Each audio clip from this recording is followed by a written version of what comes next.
আসসালামু আলাইকুম। আজকের আলোচনার বিষয় হচ্ছে সুনির্দিষ্ট প্রতিকার আইনের 1877-এর 5 ধারায় সুনির্দিষ্ট প্রতিকার প্রদানের পদ্ধতি সম্পর্কে আজকে আলোচনা করব। সুনির্দিষ্ট প্রতিকার প্রদানের পদ্ধতি হচ্ছে 5টি। এটা কোনো মামলার ধারা নয়। তো কিভাবে আমরা সুনির্দিষ্ট প্রতিকার পেতে পারি সেই সম্পর্কে আলোচনা করা আছে। তো চলুন আলোচনা করি।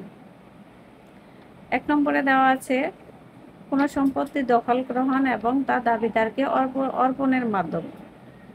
2 নম্বরে আছে যা করার ব্যাপারে তার বাধ্যবাধকতা রয়েছে একটি পক্ষকে তেমন কাজের আদেশ প্রদানের মাধ্যমে।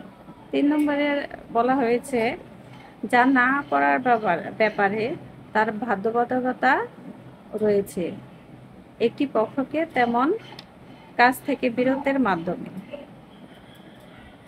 4 নম্বরে আছে রায় প্রদানের মাধ্যম ছাড়া অন্য প্রকারে পক্ষসমূহের অধিকার নির্ণয় এবং ঘোষণার দ্বারা।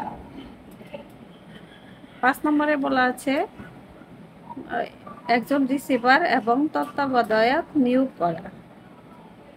আচ্ছা, মানে শুনলে আপনাদের লেখাটা সুবিধা হবে, সেই জন্যই আলোচনা করা। অনেকের কাছে বই কিনতে পারেন না, তো এতটা মানে টাকা পয়সাও হয় না, তারা একটু ইউটিউব ঘাটাঘাটি করলে জানা থাকলে পরীক্ষায় লিখতে পারবে, সেই সুবিধার্থে মানে আলোচনা করা।